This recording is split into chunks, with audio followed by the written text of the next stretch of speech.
bottom and Papa's on the top. Mama's on the bottom and Papa's on the top. Our junior's in the corner saying, suck it to her, Pop.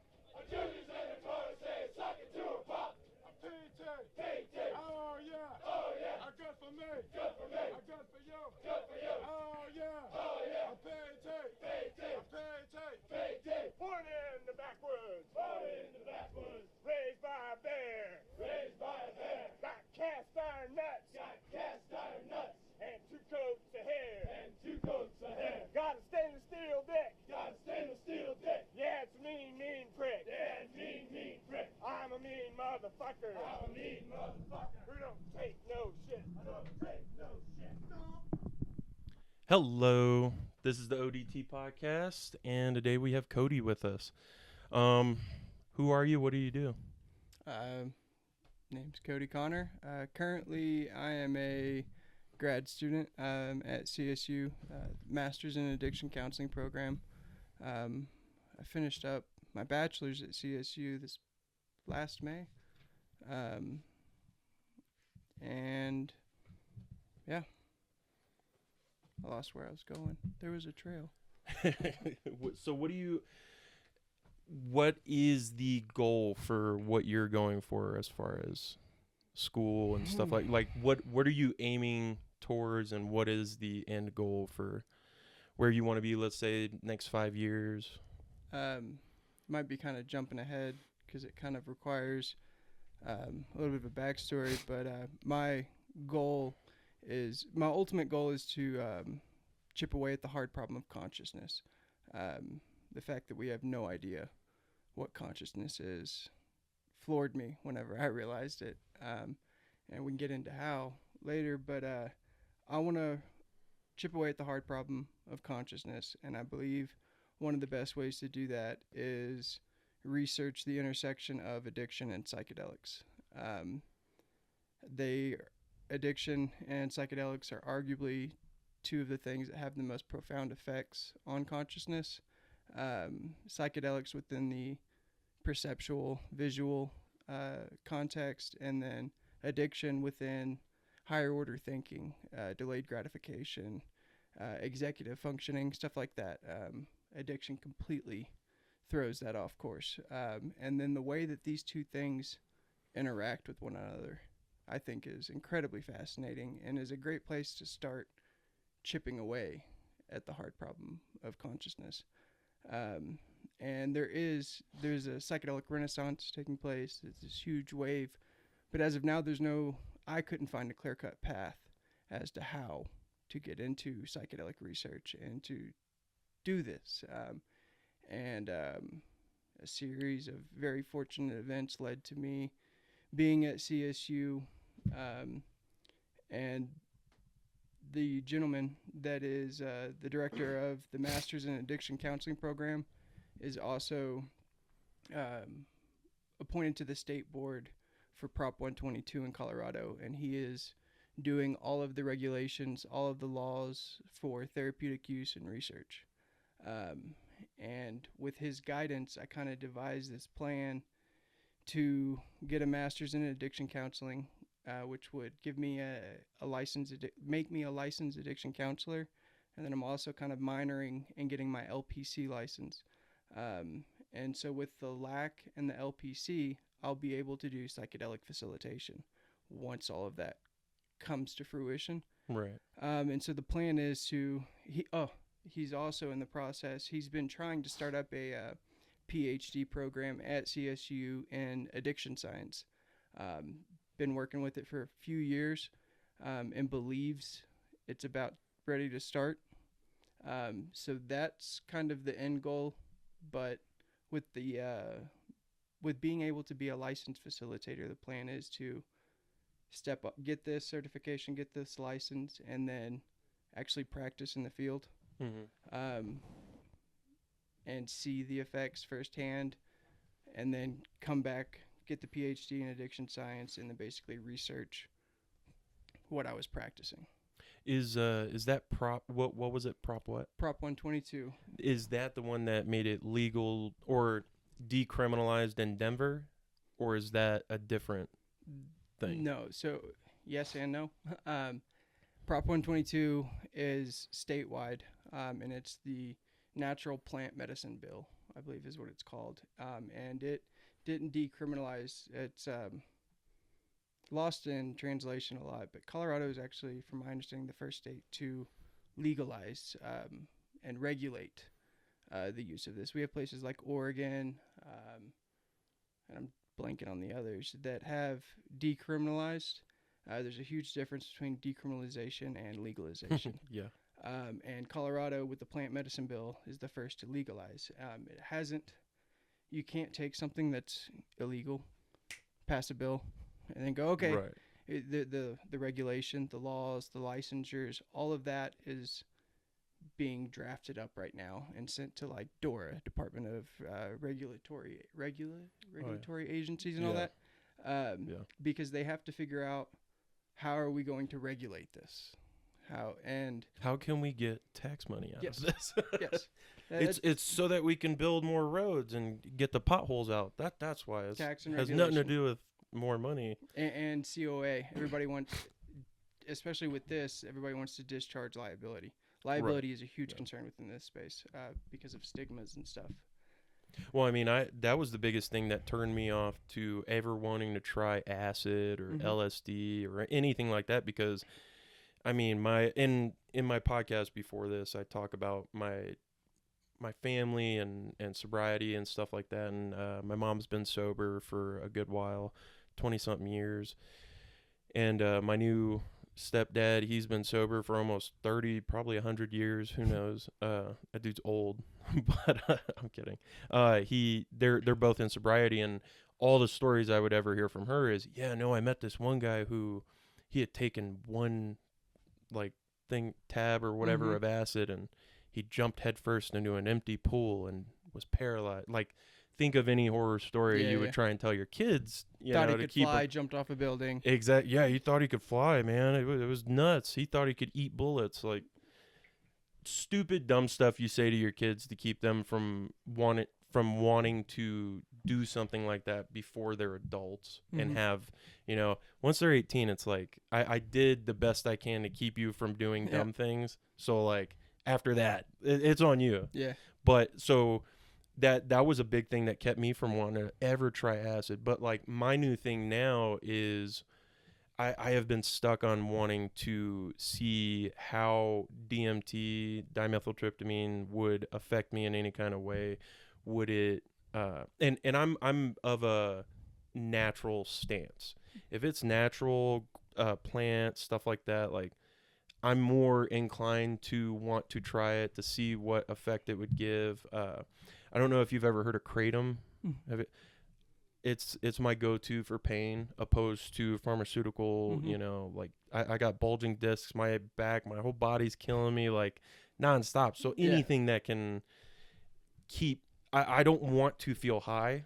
I don't want to feel like a zombie or anything like that. And with kratom, there's what I love about it is it dulls the pain receptors without giving you that, hey man, kind of feeling. And now the first time you take it, like, you might get that hey man feeling, but moving forward, it's more like okay, for me, I take a spoonful in the morning, throw it back with some Gatorade, spoonful in the afternoon, spoonful at night, and before I go work out or something, like, it helps me. Now, I mean, in my last one, I was talking about I'm a narcissist. I could be wrong. I could be completely wrong. I might, like, feel like, oh, it's not a big deal, just like all other addicts do and stuff. Like, oh, this isn't a problem. I can control this kind of thing. I've gone without taking anything to help, like marijuana or kratom, to help with pain and things like that. So, like, when I was in the military, I joined when I was 17, so I didn't really do anything prior to joining. I did, but, like, after I joined, it was like, hey, I got a wife to support. Then I had a kid. Hey, I got a wife and kid to support. So, like, there was no let's try this in my mind at all, because if I get in trouble, we're screwed. Then I get dishonorably discharged or something like that, to where, like, that would affect anything and everything. Benefits. Yeah. So, yeah, 100%. And I knew a bunch of guys that had that issue where they would get in trouble with a substance while they're in, and they just get booted. No, hey, why was he doing this? Hey, what, same thing with alcohol is fine though, as long as you don't show up. You can show up to like a battalion run drunk off your ass, and like you're good. Yep. You can run, right? Like, yep. But other than that, it's like no question of why is this soldier doing this? Why does he think it's helping him in any kind of way? Or I mean, he could just be wanting to have fun, dating some hot goth chick that puts out when she smokes weed. Like, who knows? Yeah. But like, I wish they did more of a why instead of screw you, you're out kind of thing. And I think a lot of soldiers are dealing with more mental anguish and more like mental issues, mental in the sense of like PTSD, stuff like that. And I'm 100% in agreement. I think psychedelics could help that. Your body naturally produces dimethyltryptamine out of your pineal gland. I imagine everybody's watched Joe Rogan a million times. Like, I got that like stuck in my brain now, that your pineal gland disperses it. Yeah. And it's more, and that's where people are getting their near-death experience. Oh, I saw God. I saw this. I saw that. I saw a burning bush that told me to only invest in Bitcoin. Like crazy stuff. And then they get saved in the hospital due to medicine now. But like in my mind, DMT, it's the same. It's not the same. It's a different form of what your body naturally produces. And to me, that is my like, I'm more of a hippie conservative. If it's something I can heal or fix with plants or something that I can grow myself or something I can make myself, I'm going to, lean more towards that opposed to, booger sugar, crazy other things that people use to cope or alcohol. Like I used to be a heavy drinker after I got out, and I didn't realize how bad it was till I got closer to my divorce. And then it was, it's like, oh man, I really do have a problem. Yep. But when I got with my wife now, it's like, now it's not a problem at all. 'Cause, I'm happy. I was happy before, but not as happy as I am now. And it makes a gigantic difference for your mental health. And that's why I'll lean more towards anything natural opposed to like alcohol, stuff like that. Yeah, it's hard to, I mean, it seems kind of, evolutionarily there was some kind of purpose for this to stick around, at least in regards to DMT.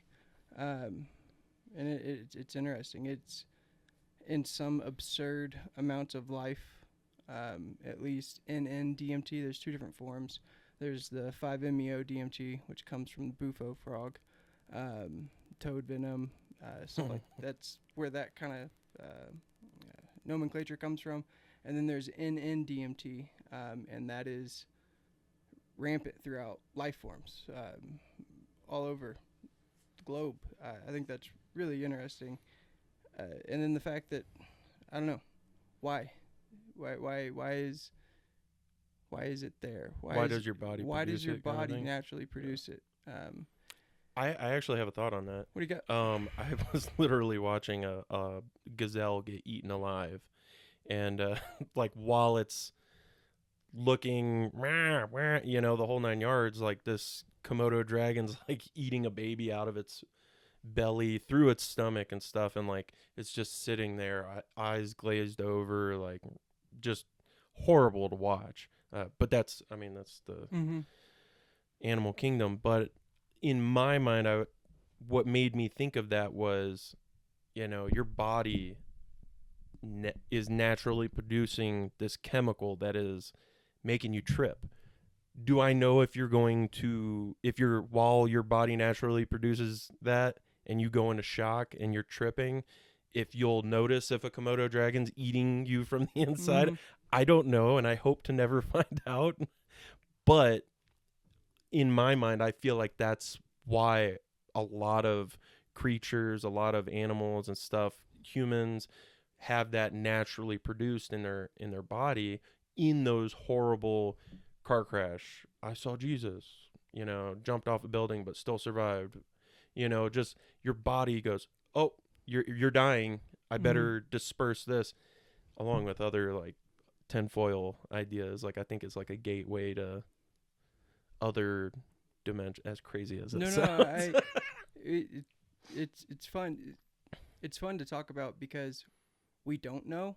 Mhm. So therefore, I can't tell you you're wrong. Because if I'm telling you you're wrong, then therefore that means I know what's right, and we don't fucking know. And there's tons of fun theories of tribes used to talk about having essentially more perceptions or more senses, being able to actually interact with plants and understand them and communicate with them. Well, there's a common molecule, the DMT, that is through both. There's interesting, fun theories that you can play with that. It's been out of, I don't know if it was Jerusalem. There's a university, I believe it was out of Jerusalem, which I thought was super fascinating just because of the cultural significance to that place. Professor was posing that the burning bush of Moses, where it is located, there is, I think it's an acacia tree. I can't remember the actual plant, but it's believed that it could have essentially been speculated that it could have been a DMT trip, and it makes intuitive sense if you experience DMT. The spiritual significance to the experiences within the DMT realm, and that's why I say realm, because I also it's weird because psychedelic's weird. Well, the DMT in specifically because and I resonate with the multi-dimension aspect and connecting to a different dimension, because the space with the DMT realm feels realer than this. And it's weird to say that because there's not really, in day-to-day, there's not a perception or a sensation that at least I'm consciously aware of this being real. There's not like a scale or a rating of reality of this feeling real. Mm-hmm. But whenever you go into that space, you realize that that space feels realer than this space.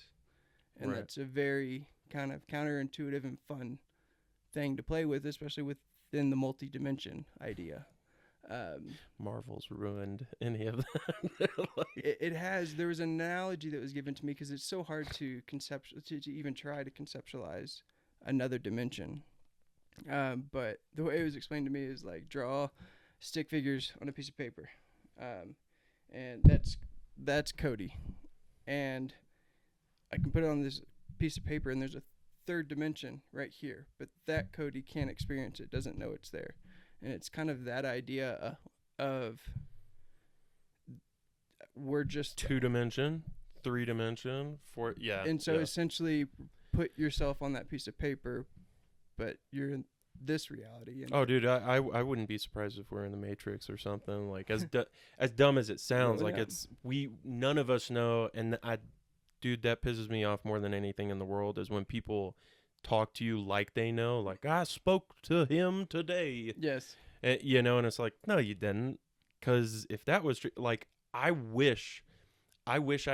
have faith, but I wish I had the faith that I see other people have, that our parents or grandparents. Yeah, and you're like, oh man, I wish I felt the way, like the old lady putting her hands up in the air. The relief that I could sit down at the end of the day or kneel down at the end of the day, pray, and my stressors and problems actually have tangible relief, and that's rooted in the you could say placebo, but like they believe so strongly, therefore it is. And I agree with you, and I'm envious of that. I have aunts, 100%. I have uncles, I have grandparents. I grew up in the South, East Texas, went to a couple private schools. I get it, and I wish I could have that. I wish my brain could allow me to do that, but it doesn't. Well, and that's like you were saying. It's one of the reasons I I enjoy religious conversations, and I usually have success with them, whatever that means. It doesn't get aggressive or heated.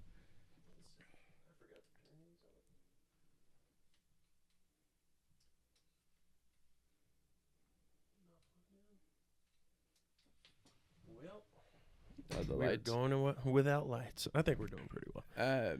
What was I saying? Again, ghetto podcast. No, that's great.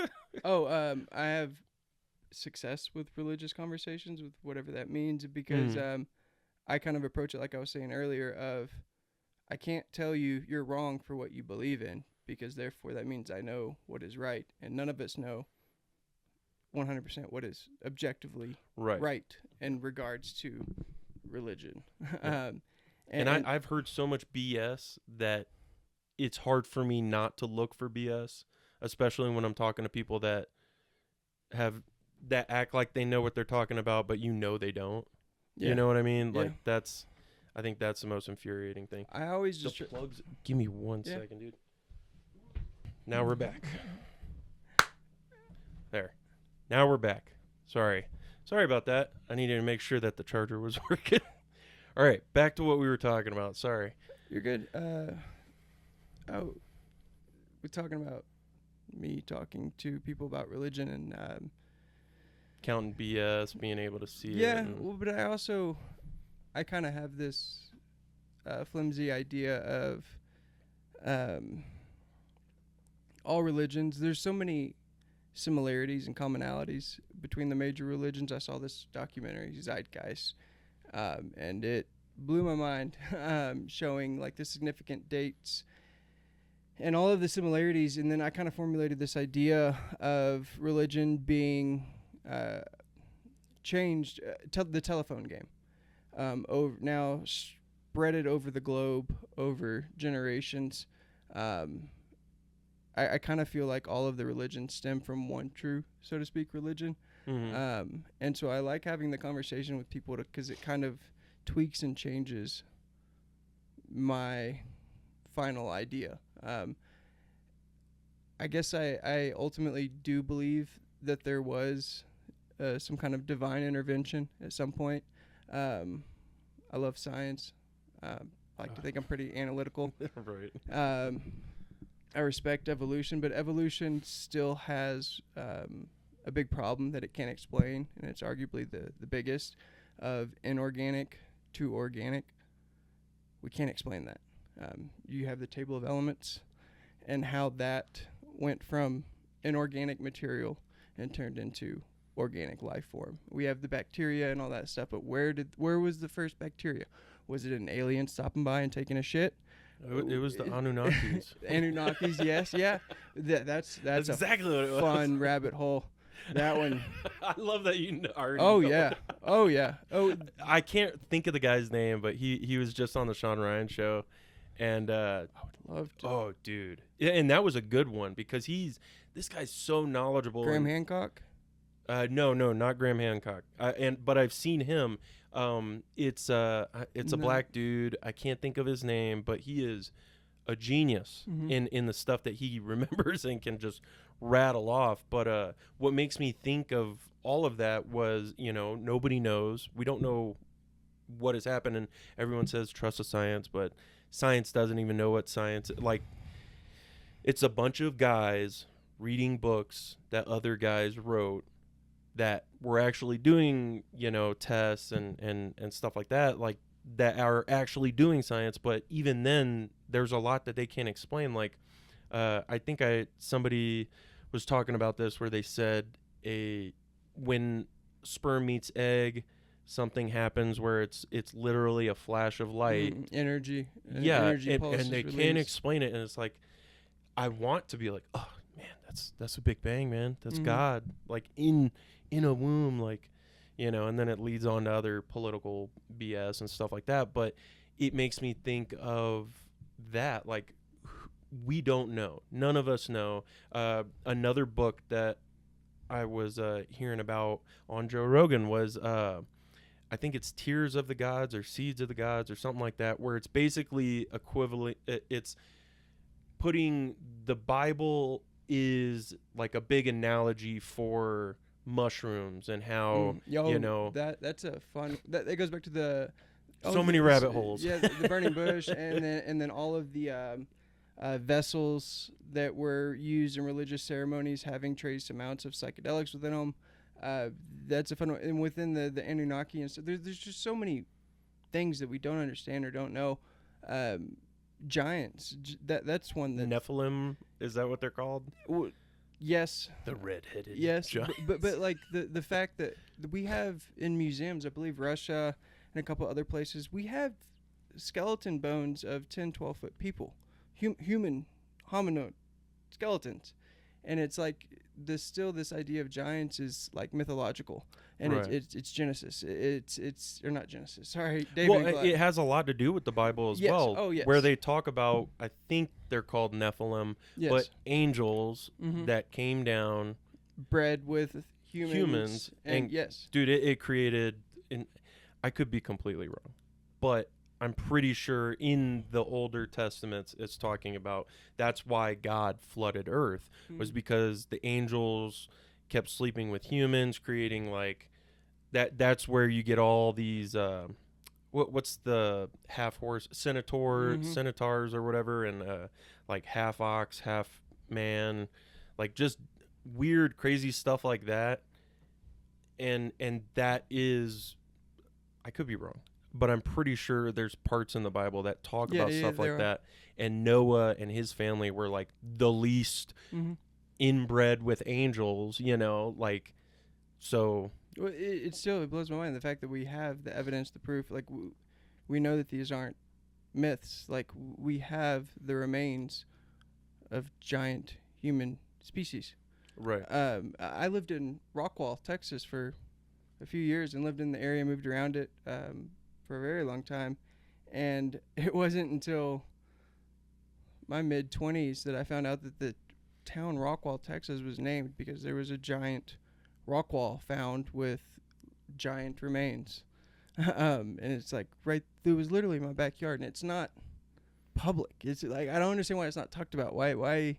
No one can believe whether or not it's true or not. And But despite us, TikTok videos don't make it easier. oh yeah, Actually, when I was with the government, they took me down to an underground base where giant Nephilim people or whatever, you know, wearing giant smocks, dressed like scientists, like, and you want to sit there and be like, oh man, this would be so cool if they're keeping it from us, man. Like, yeah, but 99% of the time it's BS. Yeah. And people just trying to like get clicks and shit like that. So that's the part that sucks, is I rely so much on my BS meter that it's hard to believe things that might actually be genuinely true. Yeah, I get that. It's just, I don't know. It's fun to play with ideas because we don't know. Yeah. And that's why it's fun to talk about and fun to, I don't know. I do like the idea of all religion kind of being based around, you know, the seed of God coming down and creating mushrooms. Like when it rains, the seed of God raining, and in dark little. That's the McKenna theory, the stoned ape theory that you had primitive. I don't remember all the different. They eat a little the bit. mushrooms, they mind trip. expansion, and then there's fun supporting, I guess, speculative neuroscience around it. Serotonin actually itself promotes neuroplasticity, and these psychedelics, psilocybin, LSD, DMT, they act on HT2A receptor, which is the serotonin receptor in the brain. And so it's intuitive that you have serotonin that causes neuroplasticity, the development of new connections, expansion of the brain, essentially, and the networking. And then you have this psychedelic that binds to the same thing as serotonin, the same receptor, but in a greater degree, a greater effect. And so you can see how that would cause more. And science is now proving in vitro, at least in petri dishes, that you can drop psychedelics such as LSD and watch the neurons just Oh, that's complexify That'd be and get awesome. crazy. And so then you introduce the stone ape theory of it. It's feasible that Yeah. they ate these mushrooms and it quite literally neuroplasticity, mind expansion, it expanded consciousness. No, I want to believe most of it, but I kind of like attach to things that sound more believable like that, you know. But man, we went off on a tangent. To the main thing that I'm trying to focus on with the podcast and stuff is to how can we help other veterans? How can we help people that are dealing with addiction, with mental illness, PTSD, anything like that? Is there anything that you've learned in your studies that you think is gonna help a lot more down the road for veterans? Are there any programs? I keep reading up on MAPS that I had told you about. What is the acronym? Multidisciplinary Association of Psychedelic Studies. Boom, nailed it. Yes, that's exactly what it is. Other than that, I know you had mentioned a couple in the beginning. Is there anything else, or is there anything specific that those groups are doing specifically for veterans or addiction, stuff like that? Yes. The veteran population is essentially the tip of the spear for this psychedelic movement, and it kind of makes political sense as to why it's finally getting traction, because we are seeing such great results within the initial studies using psychedelics on the veteran population. They're moving forward. I believe, I don't want to misspeak, but I believe quarter 2, quarter 3 of this year, FDA is going to essentially have to reschedule MDMA and or psilocybin because MAPS has completed the final FDA trials and they were success. Now, my understanding is we're kind of in the bureaucracy stage where they're just having to bureaucracy. We just have to make sure they know they can make money off of it. Essentially. and that's the problem. That's another rabbit hole. But so it's coming. But it's going to be Pain in the ass. It is, and then how the VA rolls it out. Essentially, I was my last psych appointment was essentially less about me and my situations and all that. It was less traditional, and it was just us talking about the VA and psychedelics and how they're going to roll it out. And it was talking about doing here, Bird Drive, the department head for our location right here is an advocate and is in favor of it. Oh, nice. And wants to roll it out in the next 2 to 3 years. I did not know But that. Here's problems logistically that I hope to be able to be a part of solving. They're talking, think of going in to the VA, parking your truck and walking through the door and going in for a psychedelic trip into the VA. We know set and setting are so pivotal within the experience, and especially if you're seeking therapeutic benefit. You don't want to be reminded of anything. At least for me, there's a feeling when I'm at the VA. 100%. Like you're going to be sitting there for hours to get something done. It's just there's something. There's so many past experiences. Right. There's just something there, and then going in there, and then you're occupying space. Yeah. For 5-8 hours. Yeah. We're already backlogged at the new VA Bird Drive, and now you're going to take up these spaces. Like, there's logistical problems. The people, and a big issue that I run into with talking to vets about, hey, go get a rating, go do something, like go get yourself into the VA system so that way you can start getting help in whatever way, whether it's using the programs that are available, which there are a lot of programs. The one thing I hate is when, you get that one vet that's like, man, I hate the VA. They screwed me. They only did this or that. And, it's nothing but negative because they've probably had a really shit experience. But there are good programs with it. But the big issue and the big reason I hear from a lot of guys on why they don't go to the VA for anything is or why they don't get a rating. I don't want to take away from any other veterans. I don't want to do this, that, or the other, which I completely am with them. Like, and I could see that as another feeling that you get as you're sitting in the VA. You know, you see some dude with one leg, or, you know, something horrible ride by in a wheelchair. You're gonna feel like this guy really needs help, and now I'm going in here to trip, you know. Well, and that, yes, and then also of like walking. I mean, it's gonna have to be separated. So you're gonna walk into your normal doctor's office and sit in the normal medical bed, and it's gonna have to be administered in the clinical setting, and that's uncomfortable already as it is. Just being in the doctor's office, period. But then being in the VA doctor's office, and then they're gonna move you to a therapy room, and we've all been. I've never been in a VA that was comforting. They're all this sterile doctor's office feel, you know. The lights overhead that are just and like it's uncomfortable. Yeah, The seats are always an awkward. It's uncomfortable. I want it to be in a teepee where there's like some shaman guy walking in. Relax, my friend. That was essentially where we kind of went off onto a tangent. And that was my good idea, Ferry. Was we're lucky enough. We're 30 minutes from the legit mountains. You drive west. 100%. You're right there. Make it a mental health retreat facility. Put equine therapy out there too. Have some horses. Put a couple yurts.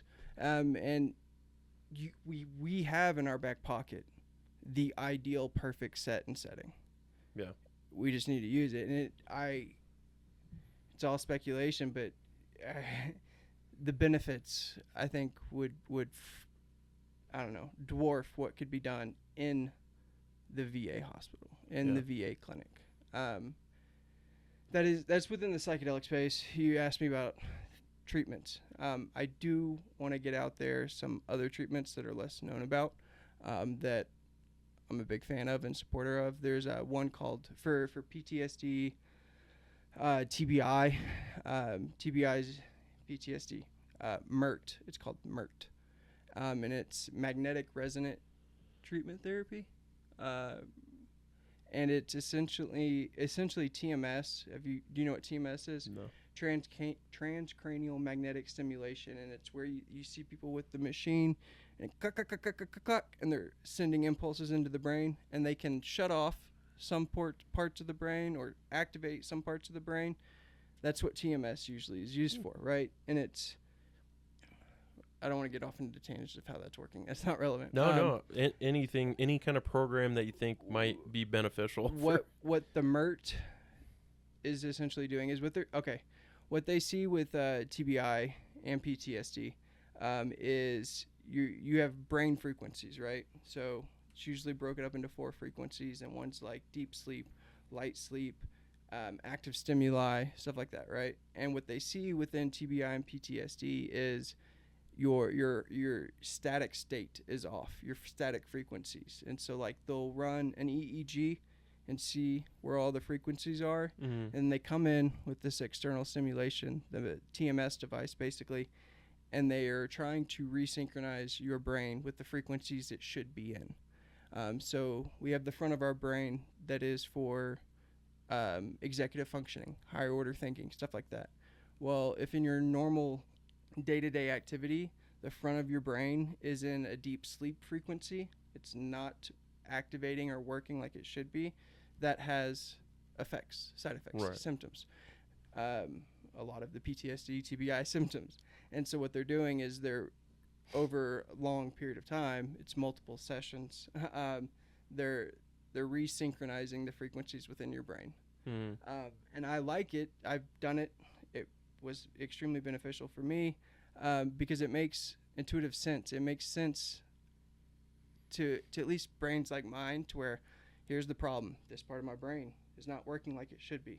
Right. Here's this that's going to make it work how it should, versus giving you a pharmaceutical, giving you something to fix the symptom, fix the side effect. I don't like that. I like this MERT thing because it's kind of tip of the spear. That's my biggest issue with the VA is they're getting better with it, especially with pain meds and stuff, but just throwing pharmaceuticals at things. Like when I spoke with my psychiatrist. I think it's a psychiatrist that issues meds.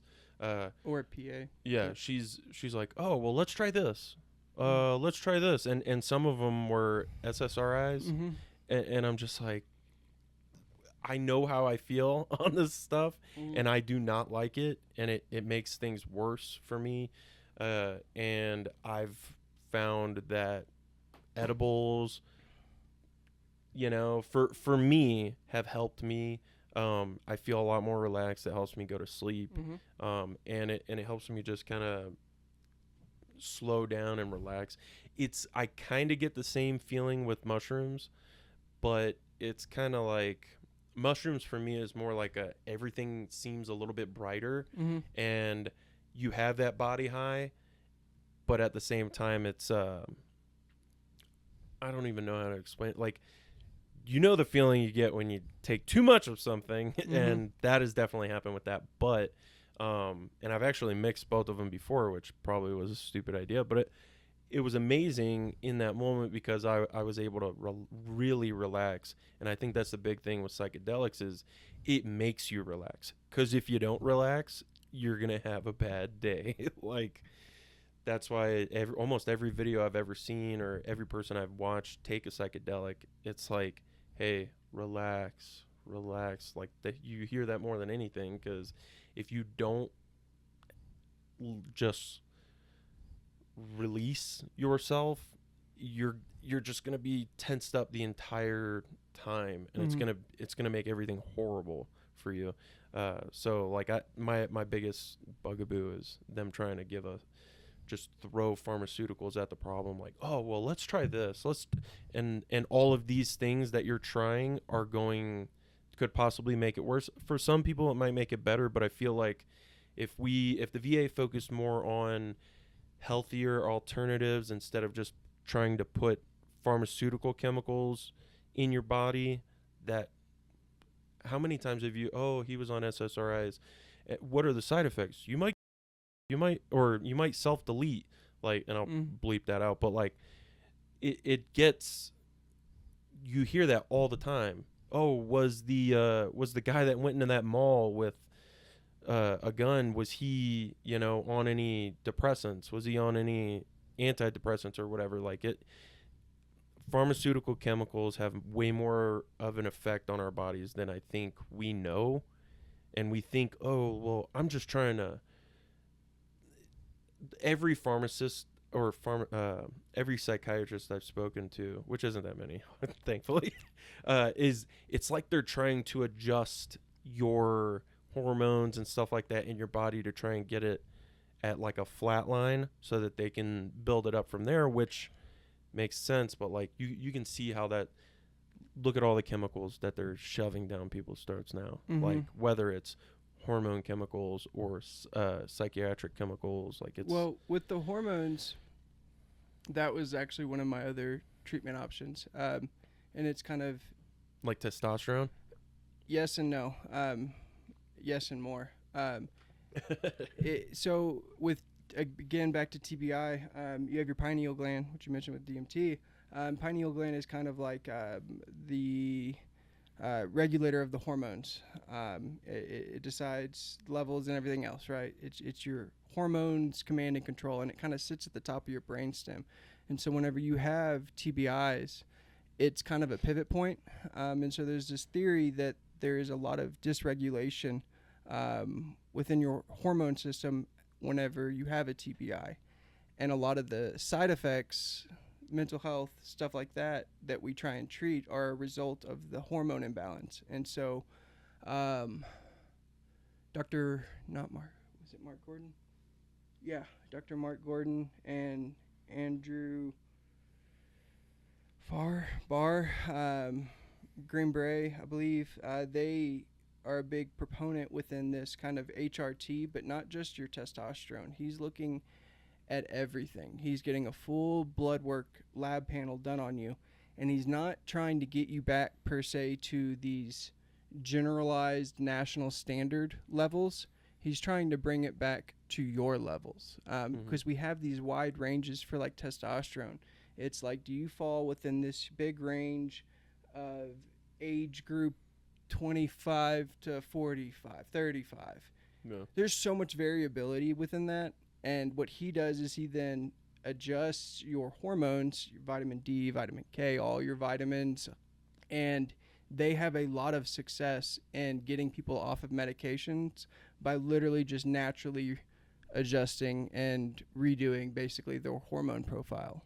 And it ends up getting them off of pharmaceutical medications by just supplementing and getting their hormone statuses back within what it should be. So that's a big option for TBI and PTSD. And then there's also HBOT, hyperbaric chambers. Oh, I love those. That's a big one. It's like pushed for other treatments. I can't remember what all. I have a sauna. Me and my kids built a sauna in the backyard. Really? Oh, dude, I love I'll them. show it to you after I this. love- You're gonna love it. It's peaceful. I got lights in it, red lights and dark yellow, kind of orangish. Basically looking up anything that could help give you that feeling of a hyperbaric chamber without, I mean, I don't have that kind of money to throw at stuff like that, but having a project, let's build a sauna, the kids loved it. So but that's super peaceful. I love just sitting in there with the kids and take deep breath in through your nose, out through your mouth. And then I'll just say, it sounds so like affirmations but like, honestly, hey man, whatever's going on in your day, screw them. Yeah. Anybody that was negative, anybody that made you feel like you weren't good enough or weren't cool or whatever, and like we're all just laying there with something over our eyes, and it's hot in there. And they love it. They eat it up because, one, they get to spend time with their dad, and two, it's really relaxing, like a hyperbaric chamber. Well, it's euphoric. I mean, that kind of falls into another treatment thing within the cold plunges, ice baths, saunas, intermittent fasting. It's all the more you can trick your body into thinking it's dying and not die, the better. Yeah. That's all those things are doing. The cold plunge, the ice bath, the sauna. That's activating the systems in your body. Goes, oh God, what do we got to do something. The intermittent fasting, all of that, and it has really beneficial outcomes and effects on your health if you long distance exercise. All of these things are Make adaptation. yourself think you're dying. Yes. That's you want to think biologically. When you have 300 pounds sitting on your chest, that's what your brain is saying, is we got to get this off or we're going to die. It's all adaptation, and it's all tricking your body into thinking it's dying. So the more you can do that. No, I mean deadlifting, squats, stuff but like going heavy, and you'll see all these TikToks now and stuff that are talking about hey man, you don't have to spend 3 hours in the gym every day. Just go in there, lift something heavy for 15-20 minutes. And they're not wrong. No. If you can make your body think that it needs to save itself chemically with your own chemicals that are already in your body, and you're not on like roids or anything like that, you can do that naturally with your body by cold plunge, sauna, and I mean, obviously Joe Rogan. That's why I love watching his podcast, because he has the guys on there 100% on stuff that we can use, and we don't have to go to a psychiatrist. We don't have to go to a doctor that's just going to tell us the same stuff, but with chemicals, opposed to, something natural you can do, which sucks because I've ran into this more than anything when I go to the VA or any kind of doctor is, I'm having a hard time, or not me, but like other people you'll see on my 600-pound life with that one Indian dude, Dr. No or whatever, who's like, just stop eating. I love that guy. And he's like, it's as dumb as little things like that. Don't eat shit. Like, that is why you are fat. It's funny because it's true. Little things like that, like, hey, don't give yourself 6 hours of sleep. Give yourself like 8 hours of sleep. Don't stay up on your phone. Don't, like, just little things that'll make you feel healthier. Drink a gallon of water. Like, if you don't drink water regularly, and then you just start forcing yourself to do that once a day or something before you go to bed or whatever, or before you work out, you will feel amazing the next day. If you haven't been doing that, like, you'll get that, man, I feel great, especially just little dumb stuff like that people can naturally do. A lot of people don't know about that. And when you watch those podcasts, whether it's him or somebody else, like, these are people that are telling you, you can do this naturally. You don't have to, like, use chemicals. Yeah. And that, I think that's why people love those podcasts so much, because it cuts through the BS and it makes it to where just regular, you can grow your own stuff in your backyard and eat your own food. You don't have to eat the crap that's processed. And, we've been making, my wife is 100% into canning now, and bread, sourdough, like, I mean, yeah, my wife is too. She's on a bread kick. I think every wife is, right? 3 loaves of bread a day. It's 11 o'clock at night. She's setting an alarm so she can take the bread out of the oven. Right, yeah, and the kids love it too, because yeah. she's making like cinnamon rolls, and I talked her into making some butter honey or honey butter.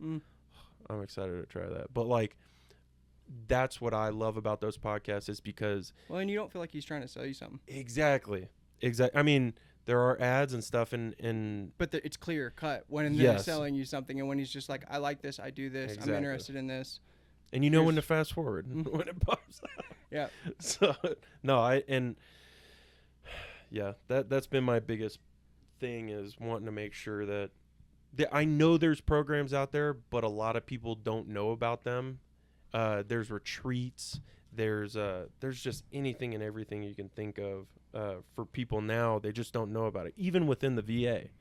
Like, oh yeah. That's always been one of my big thoughts within. I mean, politically, there's always this push or movement or talk of, we need to do more for our veterans, veteran benefits.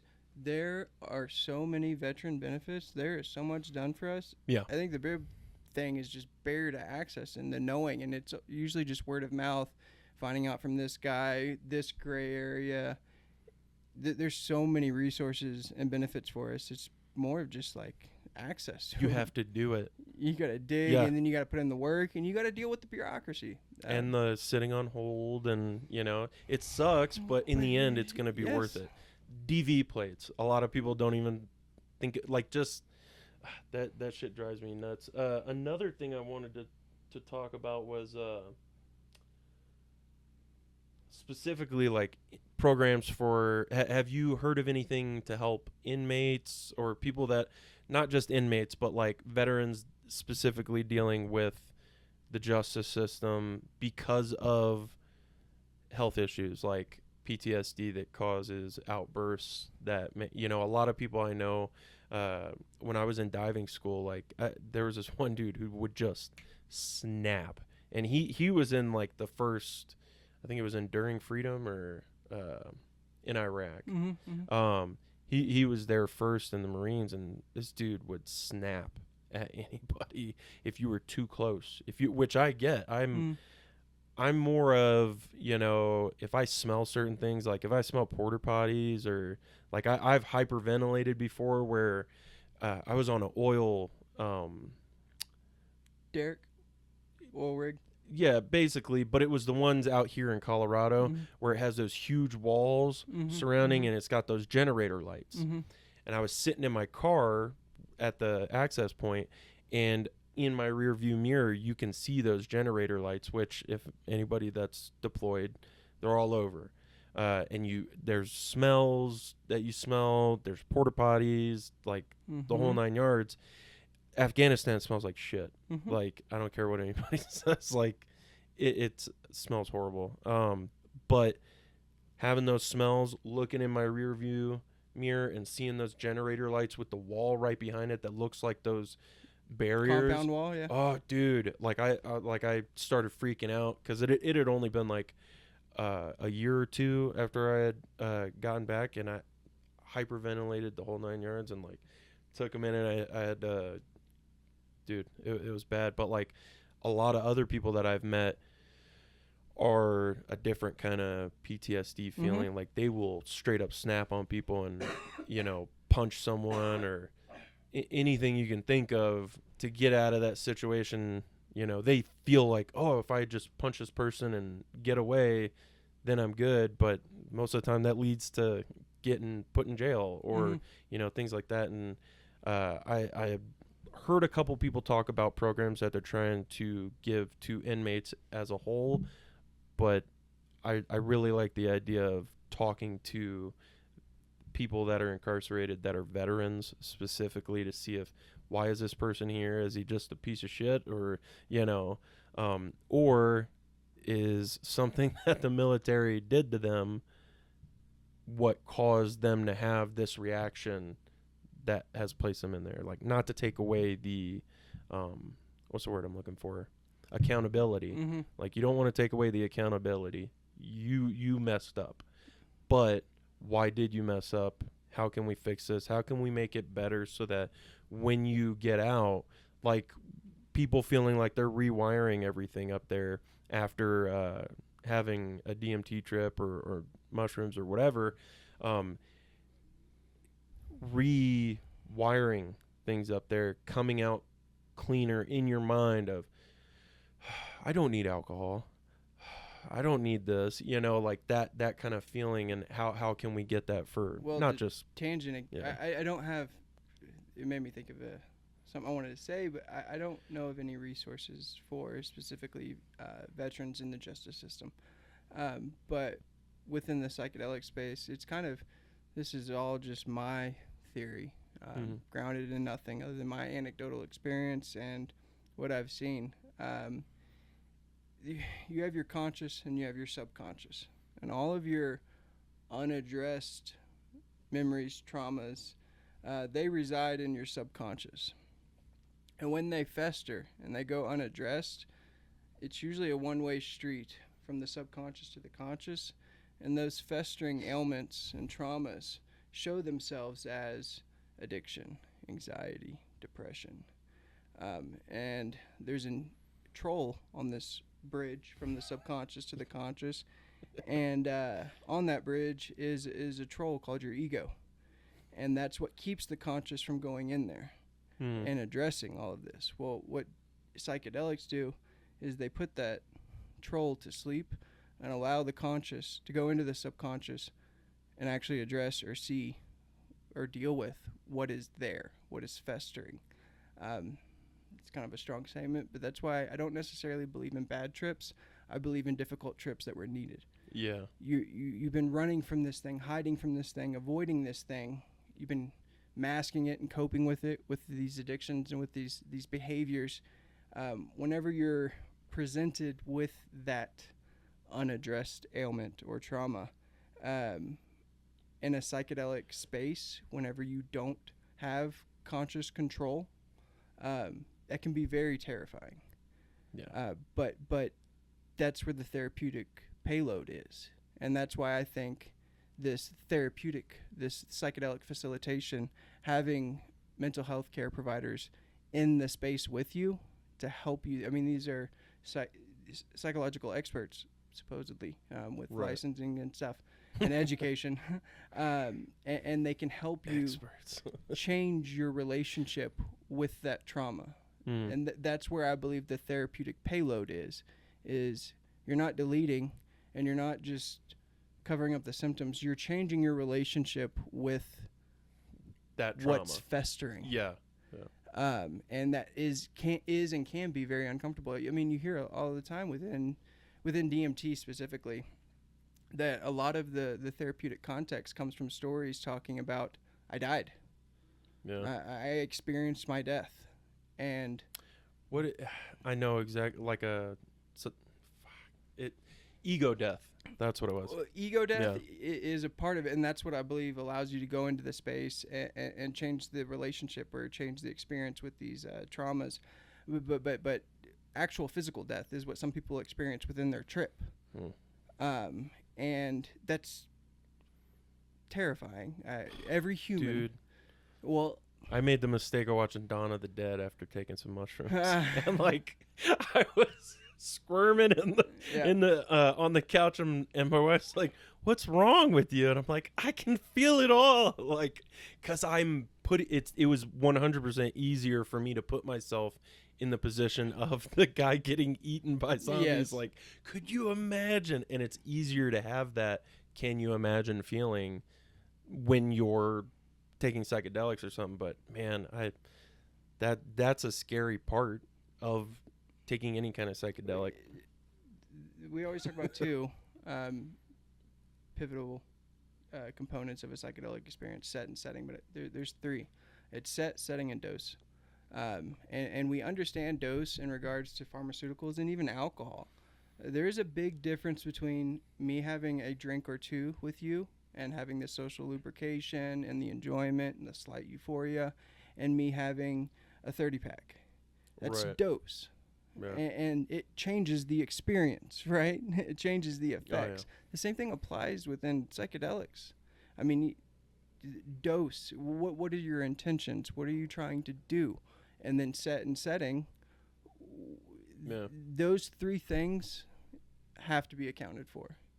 And that's where the therapy is, I believe. Oh, again, back to the subconscious. That's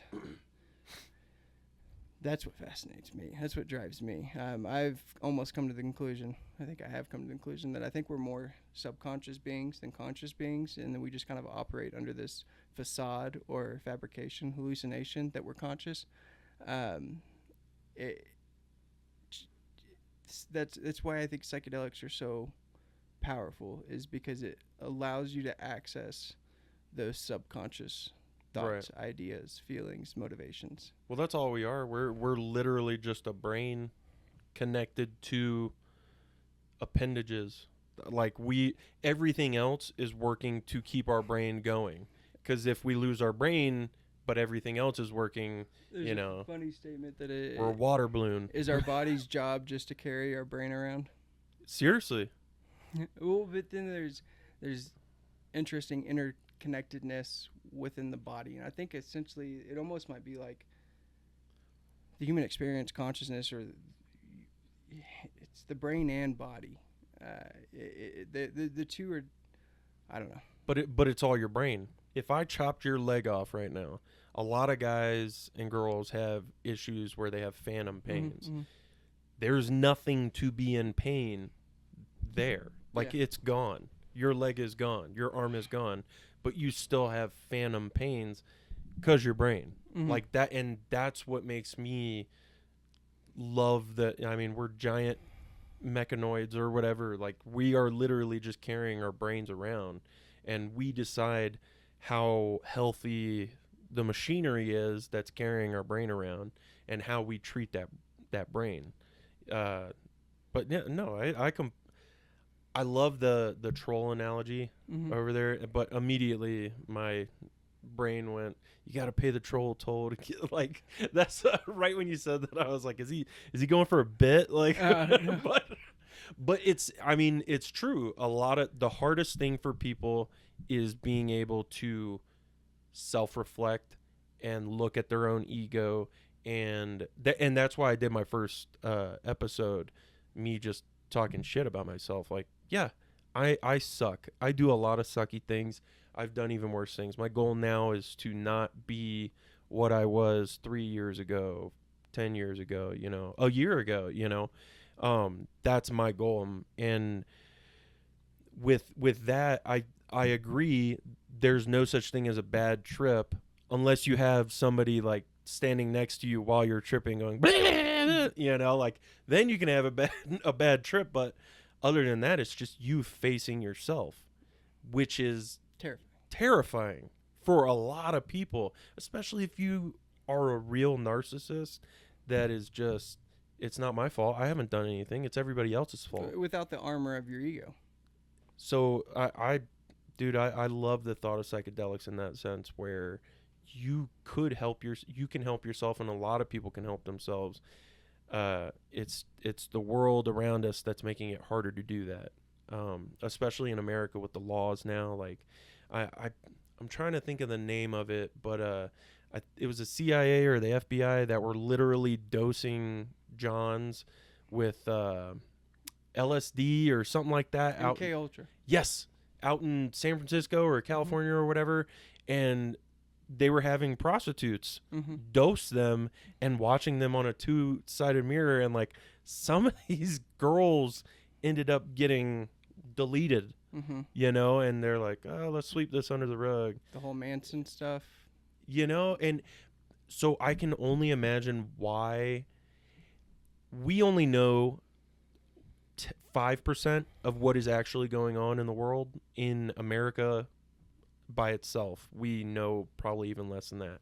Like, they have probably found, I mean, I don't know if you listen to Alex Jones or anything like that, but like, I can only imagine how much the government has already taken LSD, DMT, mushrooms, like, and had actual programs dedicated to, is this another dimension?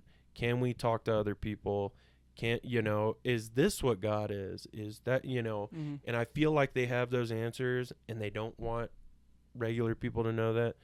Conspiracy, tinfoil hat guy thoughts. But like, I genuinely think if we can help the homeless population that we have now is not, it's not just because they, you know, hit a bad patch in their life.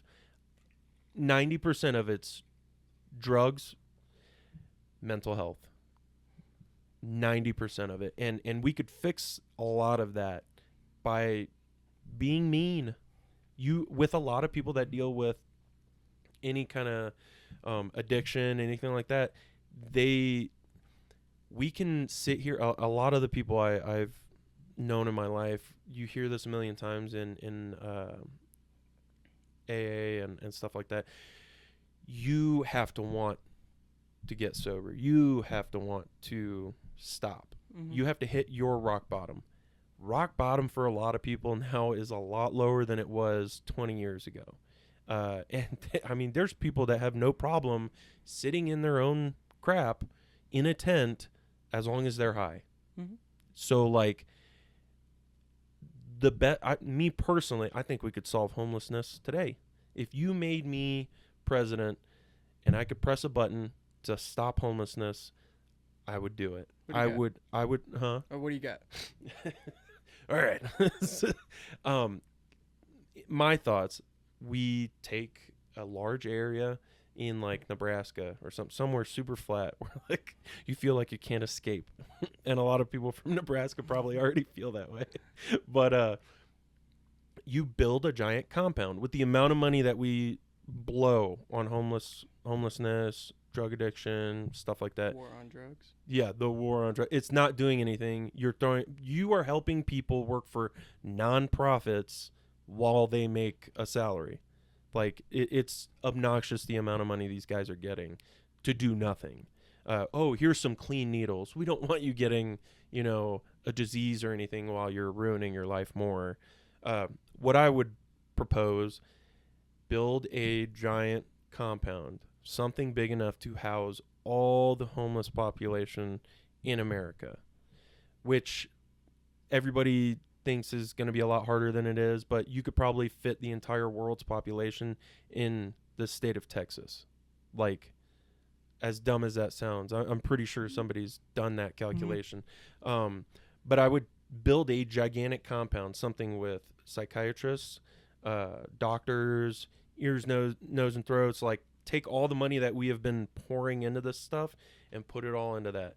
Build little areas, rooms, everything, like the whole 9 yards. Like, basically like a giant naval ship where you have bunks and stuff, and it's private for you while you're having, and like people that are going through withdrawals will be in a specific area where they can have space. They can have people there like, hey, what can I help you with? Aim towards natural, not chemicals. And then after you, so you put out you got 2 months, you got 60 days. You either get clean, use the programs that we have available, use the housing that we have available, stop doing drugs, you will be tested, but give that 60 days. I think I really thought about it one day when I was on like a vehicle post where I'm just like sitting in my car thinking to myself, but you give them 60 days, get clean, And after that 60 days, if you are still, sounds like a video game, like cops are just going to be running around with giant floodlights, like you'll hear sirens in the background, but like 60 days, if you are still on the streets in tents and crap like that, you will be taken to this facility that will be heavily monitored with super liberal people, super conservative people, so that you have all the, and libertarian, like you have all these different points of view that are all going to kind of come in and make sure that it's not going too crazy on this end or too crazy on that end. And after those 60 days, you collect those people that are still not using the programs, that are just, I'm good, you know, those guys, not people that genuinely need help. You take them, put them in that facility, you keep them there for however long it takes for them to get, obviously they'd come up with a number, like something, but a certain amount of time for them to get clean, detox. What is your issue? Why are you homeless? Why are you seeking drugs to do this to yourself? Like, why are you doing this? Mm-hmm. How can we fix this? What can we do? Is it because your parents did something, your uncle did? Like, you can be that person that just sulks and doesn't fix the problem and just uses it as a crutch and an excuse for the rest of your life. Oh, this is why I'm doing drugs, because I lost this or this happened to me. Like, you can cry about it or you can do something about it. And a lot of people, if they just have their drugs, they don't need to do anything about it. And that's the issue. And the fact that we've made it completely available to everybody, from China, Mexico, whatever, like just pumping drugs, fentanyl, all that into the U.S., it's not making it easier. It's making it easier for people that want to do nothing. And the programs that we have out here, it's here's a tent, here's a sleeping bag, like, and you have these bleeding hearts that are, oh man, this really sucks, I want to help. You're not helping. You are helping them ruin their lives more comfortably with drugs. Like, yeah. But you do something like that along those lines where you have to stay here until you get clean, until you get sober. And then you just set, once everybody has gone through that like filter, moving forward, you're not allowed to camp out on the sidewalk. You're not, like, all these rules we already have, but we enforce them. Like, no panhandling. Why are you panhandling? There's a job down the street you can do. Oh, you can't pick anything. Your back's jacked up. You can't pick anything up. You can't do this. You can't do that. You can press a button. And if you can't, you're already on like SSI or whatever, or you should be on some type of program that is there to help you, that us as American taxpayers already pay for. Well, kind of an uncomfortable truth to it is. Sorry, that was a tangent. It is. Sorry. Not everybody's curable. Not everybody's. Yep. There's some people that are gonna chase the white dragon off into the sunset. That's just a fact. So it's not. I don't know. It's not going to go away. It's not going to be 100%. There's not a 100% solution to this. And we can't just throw money at it. No, we've tried. The war on drugs has surpassed, back in like 2010, $1 trillion. It's Einstein's definition of insanity. We keep doing the same thing over and over again, expecting a different outcome. Yeah. Every year, we pump more money into the war on drugs, and every year we incarcerate more people and we have more overdoses. The two measures that would dictate success or progress go up every year, as well as the spending. What we're doing is not working. I don't know. I think the war on drugs is acting as a self-fulfilling prophecy for the problems it's intended to prevent. Humans have been altering consciousness since humans had record. It's a thing, and it's always going to be a thing, and we're not going to be able to eradicate it. So I believe the best approach is to mitigate the consequences. Portugal, they had a big one with they decriminalized everything, and they've seen progress in regards to numbers. They have a different approach than what like Portland or Oregon did. We all see how Oregon has turned out so far after doing that. Yeah, Portugal's, I don't remember. It's been a while since I've read up on it, but their MO was like,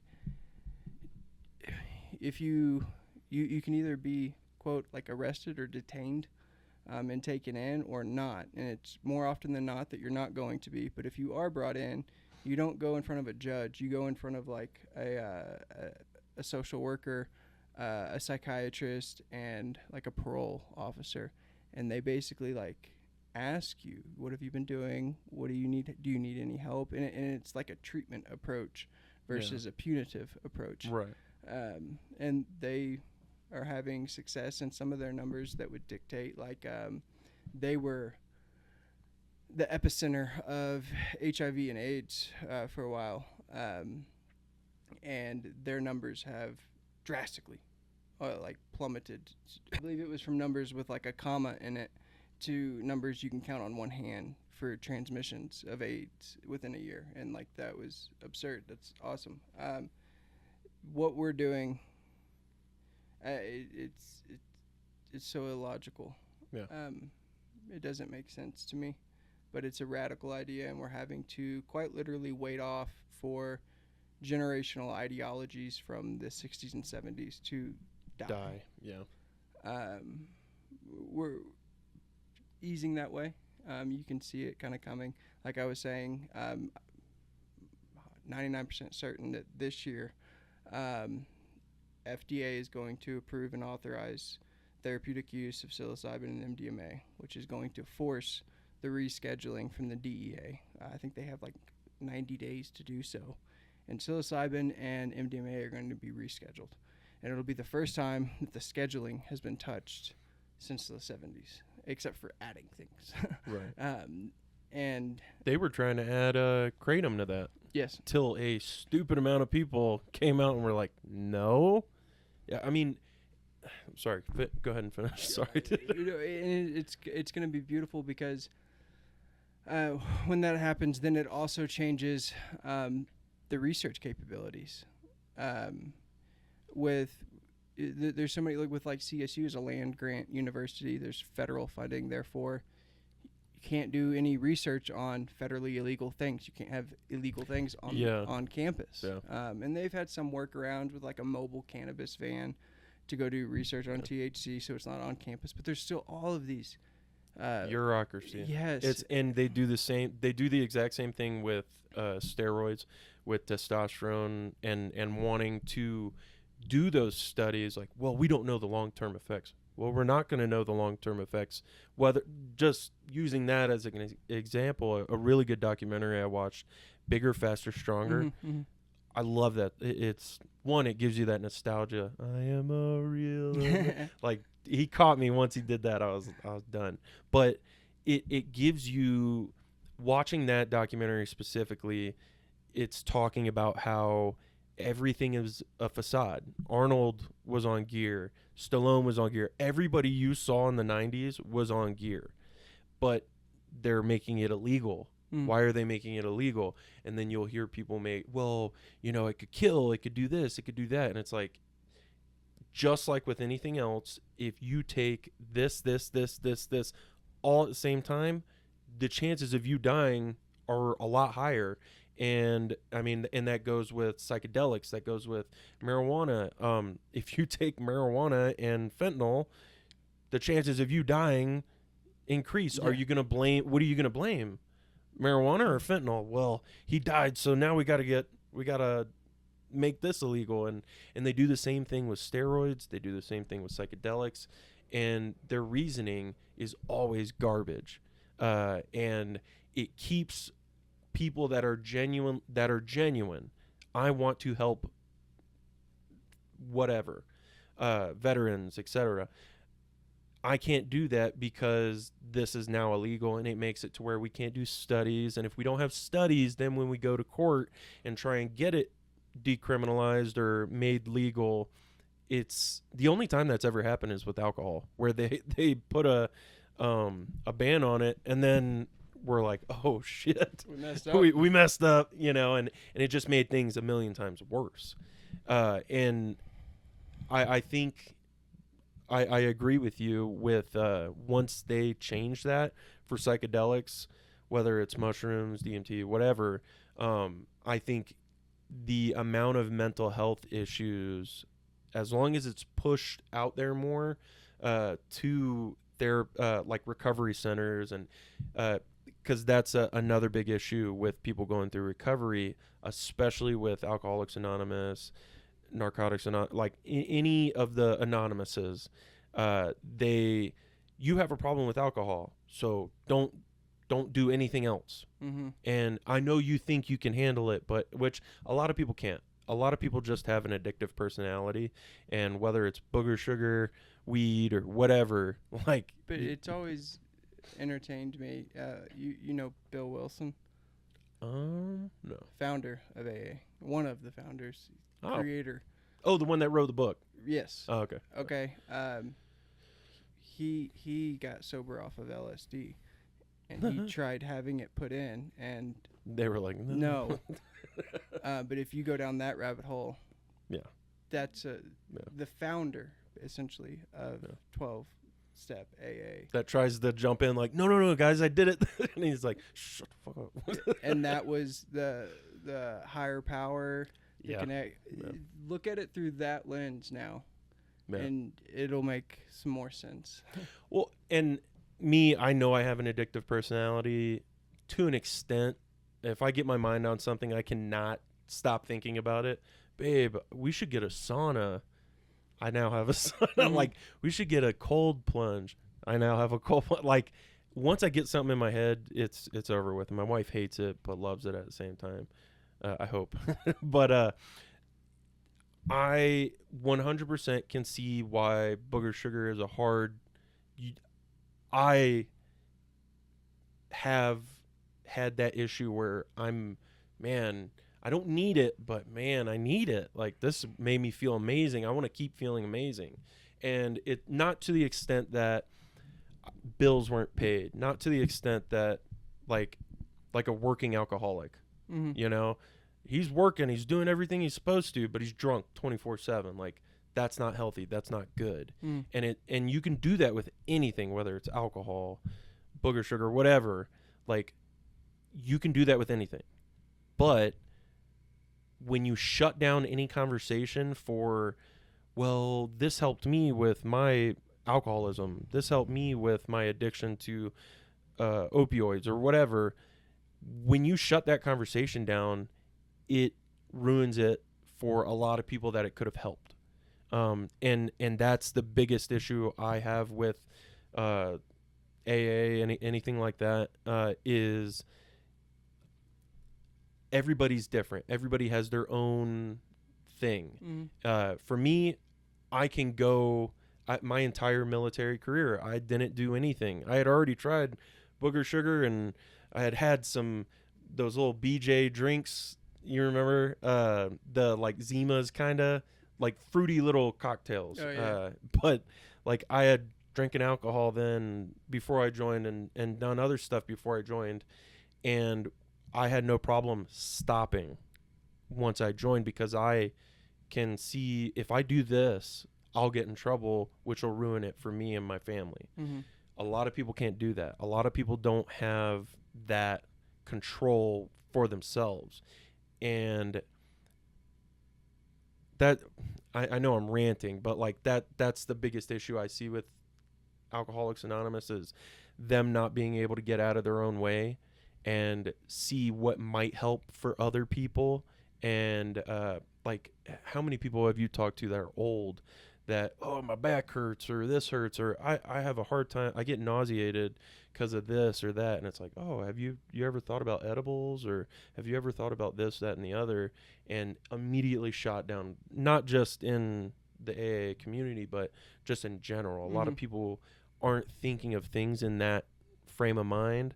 And I know a bunch of old people that have a stupid amount of trauma mentally, that if they tried psychedelics, mushrooms, whatever, I could 100% see in it helping them, but they're already set in their ways of, I've been sober for this long, I don't want to do this misstep and then fall back into that pit that was so hard to get out of. The teachings, I mean, within the 12 step, and I didn't identify with 12 step. I didn't care for it, but it is useful. It works for some people, so it has space. I think it should be here. It should be there. It is valuable, but it's not for everybody. And I think part of the problem is for so long, that was the only answer. That was not even an answer. That was the only option. And then, again, with like generational ideologies and stuff, now we've started introducing other ones and other treatments. You know, with medication-assisted treatment for AUD and alcohol use disorder and substance use disorder. We got the psychedelics coming in. There's smart therapy. There's so many different therapies coming in, and I think it's just we're having to wait for it to change the space. Right. And it's going to take time. But again, I didn't care for it, 12-step, but I do recognize its value because it does work on some people. So, I don't know. No. That's what I think of the 12-step. It has really good thing. I mean, first step, admitting you have a problem. I mean, like, it doesn't get better than that of, hey, I do have a problem. And then apologizing to people that, I mean, I wish I had it, like, right here in front of me. But those steps are good and help people for a reason. Mm-hmm. It's done that for however long it's been around. Like, it does help people. It's just like with Christianity or any other religion. Like, you can read it and have one way of looking at it and push out any other way of looking. No, that's not what that meant. Excuse me. That's not what this meant. It only means this one thing. And if you say anything else, then you're not doing it the right way, and you're not allowed to do that here. Mm-hmm. So then you're othered, pushed out. Like, I've been sober in the sense of, or there's a motorcycle going by. I've been clean in the sense that I have not touched booger sugar in a minute. Mm-hmm. And I've made that a specific thing for me. The only thing I'm ever going to touch are psychedelics, marijuana, cannabis, or like the occasional whiskey. But for me, that works. Mm-hmm. For other people, I could 100% see that not working, mm-hmm. and that dropping them into a whole nother like pit. Yeah. Which for some people is scary. Like, rock bottom for regular people is really, really scary. Yeah. And that's why I was talking about that earlier with some of the homeless population. I don't think they're ever going to hit rock bottom. As long as they have their candy, their vice, they can keep digging. Exactly. Who cares? Keep digging and digging and digging till they're dead, mm-hmm. or they OD, and which I am not a big proponent of Narcan. I'm a dick. I like Narcan in the sense that if you're it sounds horrible, but if you're a person who accidentally took something or touched something that made you OD or whatever, or you took medication that you've been prescribed and it causes you to OD or something, Narcan being used in that instance. Narcan now is being used as, oh, it's a good thing I have a pack of Narcan so that I can OD and come back and then get high again. Like, that's what it's being used for now. I went to the VA and I thought, like, the one out here in Loveland that was behind Bird Drive by the Harley Davidson? No, not that one. Not the new one. The older one. They had originally had the table out front before you walk into the little terminal to put your card in and say that you're there for your appointment. And they had a table out there. I thought that table was for IDs, so I'm standing there waiting, and I see Narcan on the table. I'm like, what the fuck? Like, what is going on? And then I read the banner, and it says National Overdose Awareness or something like that. And there's this old man that's like in his 60s in front of me, and they're talking about, well, he's like, I don't know if I'll ever need something like this, and I'm listening to this lady try to explain, well, do you take any medication, and like not belittling, that's the wrong word, minimizing what the use of Narcan is for. And I go, excuse me, sir, do you know anybody that does drugs like fentanyl, heroin, anything like that? He's like, oh, no. I was like, then you don't need it. You don't need it at all. But I'll play devil's advocate to that position of, you talked about experimenting with booger sugar before you joined. I'm assuming in adolescence, because you talked about joining at 17. Yeah. Oh, yeah, I was 16, man. So the problem being, I have kids.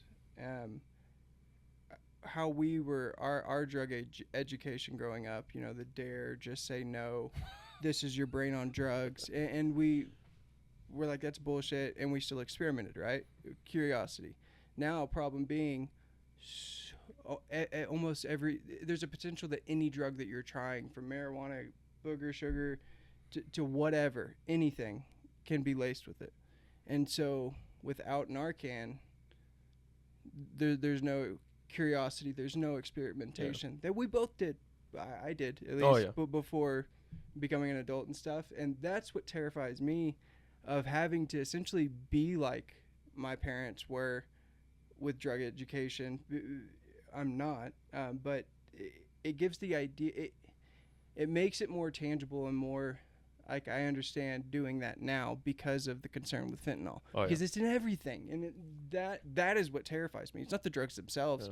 Had we been 70s, 80s, 90s, 2000s, I would have been like, it's what I'm doing, of just trying to open the doors for communication. I mean, I'm going into research drugs, so I would hope to be the cool dad. And I'm just going to be like, I've tried, my son is 12, and being like, oh, dude, it's you're scary. Getting into middle school, and these things, these opportunities, these experiences are going to start coming up.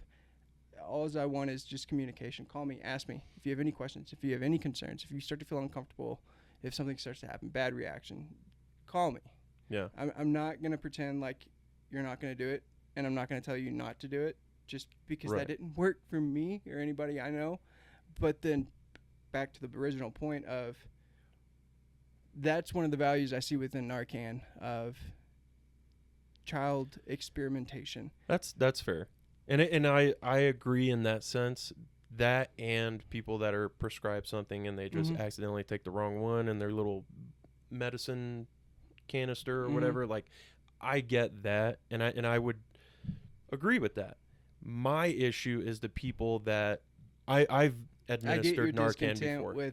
With the I'm just using this so I can try and maximize my high. I'm trying to maximize my dose and my euphoria, and I want to safeguard. And I understand. I do like Narcan in the sense that it ruins someone's high. I'm 100% for that. Like, I'll run around just Narcan-ing everybody.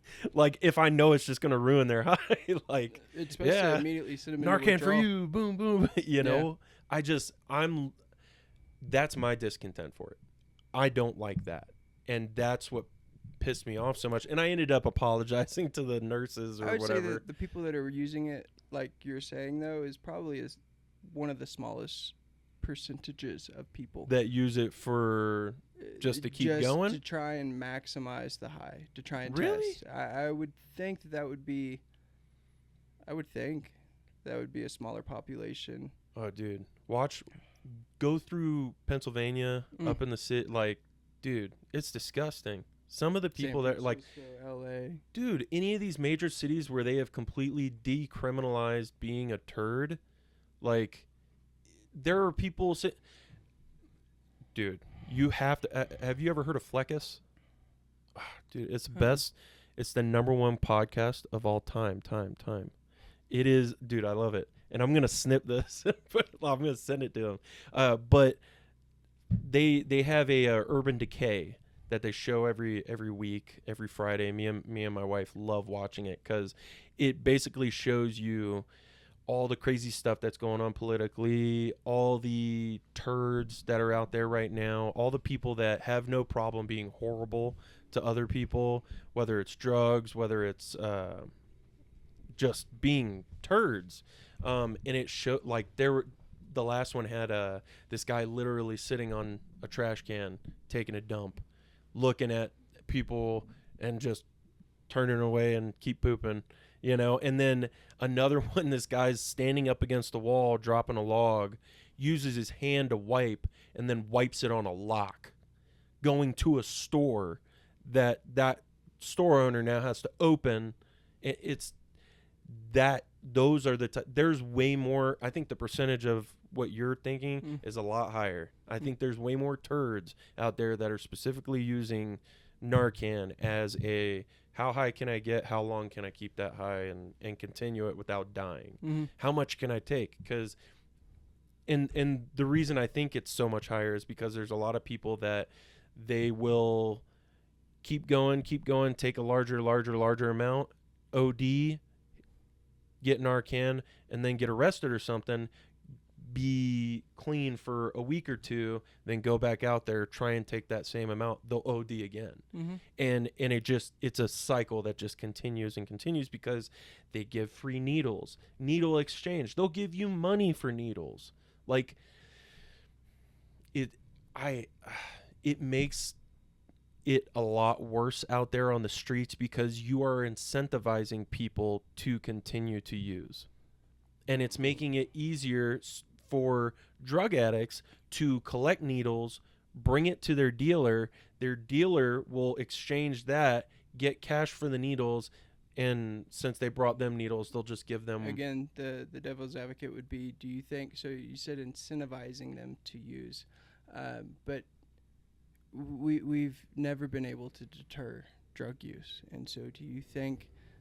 The argument to the harm reduction approach is addicts are gonna use regardless if there's clean needles or not. Right. They're gonna use, and I believe that as well. And so therefore try and again come back to mitigate the consequences of using. And so when you have the transmission of AIDS running through populations and cities, and when you have kids, when there's no clean needle exchange, needles are just left out. If I know that I can take this dirty needle and get a clean needle, I'm going to do that. I'm more likely to do that versus there's no needle, so I'm just going to keep using this needle, or I'm going to throw it on the ground until I find another one. You know? And so it's just an attempt to mitigate something that I don't believe we can stop. I agree. I do agree. It will be hard to stop, and I think it's going to take a lot more hard parenting, for lack of better words, for society to fix it. I think we're going to have to make some hard choices that should be within the bounds of the Constitution. But at the same time, I'm with you in the sense that we need to decriminalize psychedelic drugs and things like that without taking away people's rights. I got a radical pushback for that. It's why I don't know, the libertarian appeals to me so much is because of my fundamental understanding of its ideology is if what I'm doing does not affect my neighbor, fuck off. And I agree. And so with that, I believe there should be total legalization of all drugs. I agree in a let me do me, you do you and as long as thing. There's not a consequence or an effect on my neighbor or anybody else. To what extent, though? To where I let people piss on the outside of my business and wipe their poop on my lock? I think that there would be a shift in the way drugs are used. Back to the self-fulfilling prophecy that the war on drugs is creating is there's a brilliant professor out of Columbia University, I believe, Dr. Carl Hart, and wrote a book called Responsible Drug Use for Adults, I believe. And he originally got into research on the side of anti-drugs. He never touched a drug, anti-drugs. Drugs are bad. I'm going to research. I'm going to continue this, and I'm going to prove it. After doing that for a period of time, I don't remember how long, he came to the opposite conclusion. And now he uses heroin and he's still. I think I've heard about this guy. Yeah. And he talks about within his books and stuff. It's kind of with the Portugal model of like there's an example of a drug user in Portugal, to where since it's no longer illegal, he's not. When it's illegal, you can't have a job. Right. And then that leads to a lot of the crime because you still have this thing that you want, but you can't have a job. You can't be employed, so you got to steal to get the drug. And then it's this illegal it's a cycle. Yeah. When it's legal, like over in decriminalized, like in Portugal, what he was talking about, this drug addict was talking about was he does his 9 to 5. He's a star employee. He does all of his house, family stuff, has wife, has kids. And then once a month, once every other month, he goes, gets a hotel, and he binges. Right. And then he comes back and he contributes to society. And I think that there's this drive that we have whenever I tell you, you could not be hungry right now, and I put a cookie down. Did I hit it? No, you didn't do anything. Here, just leave it right there. The thing broke off on it. Like I said, man, get a podcast. I don't even know what I was saying. You were talking responsible about, drug use, basically. Talking about being able to use. There's. Oh, dude, if I had a cleaning supply, or a cleaning company, and I could give all of them meth, like, I would have the cleanest companies that my people work for ever. Kind of think of like your functional alcoholic. Yeah. And you can have what he kind of pushes is you can have responsible drug use. You can have functional drug users. And drugs aren't bad in and of themselves. Drugs themselves don't make people addicted. Right. There's biology involved. There's genetics involved. There's socioeconomic variables involved. There's all of these different things that contribute to what we define as addiction. And he kind of believes that, and I don't know. I agree with the idea. I think it's worth at least a shot because what we're doing is clearly not working. Yeah. Overdoses, incarceration, blah, blah, blah. What we've been doing isn't working, so let's try something else. And if that doesn't work either and it's worse consequences, we can go back to this. We're not going to lose anything. But like I was saying earlier, humans have been trying to alter consciousness forever. Right. It's always going to be a thing. You don't have... We saw what happened when we made with prohibition of alcohol, and we saw the wars in the streets and the change in regulation, and there was now crazy strong moonshines and stuff. Yeah. And we saw all these different variables, gangsters, all of that. Yeah. Well, tax and regulate. Now you don't see Budweiser and Coors Light fighting in the streets for turf. Mm-hmm. You don't see them robbing our youth to come into these cults to push drugs and shoot and kill each other. Oh no, man. You have alcohol ingredient labels that tell you what is in it so you can responsibly use it. Yeah. The same thing with like fentanyl lacing. Well, if all of these things were regulated and taxed, you wouldn't have the concern for it being laced. And I believe if we could I only want healthy booger sugar. Yeah. Like, I want this is gluten-free. No, I agree. I do agree in that sense. Is there, not to turn everything away, but is there any programs you would like to tell anybody about? Any foundations you'd like to lead people to at all that helps with vets that you know of, that could help what you're going for at all?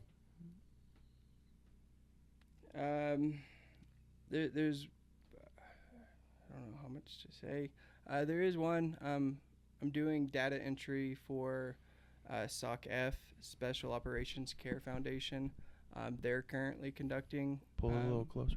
They're currently conducting a study using the MERT, HRT, and Ibogaine and DMT.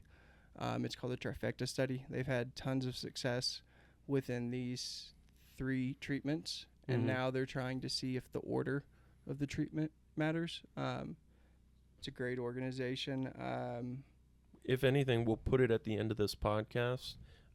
Just send me a link to it, and I'll put like a little screenshot of the website and stuff. That way we can show people what it is and where they can go if they want to donate, if there is a way to donate or anything like that. I like to put local meetings in the area that people can go to anytime during the week. There's a lot of good programs out there to help people. If you aren't able to help yourself, if you need help, it's out there.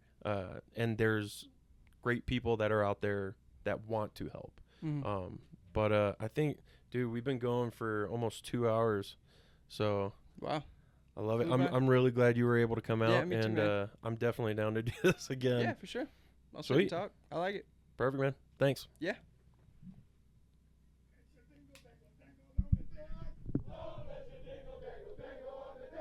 Pick up your dingle dangle, wrap it around your neck.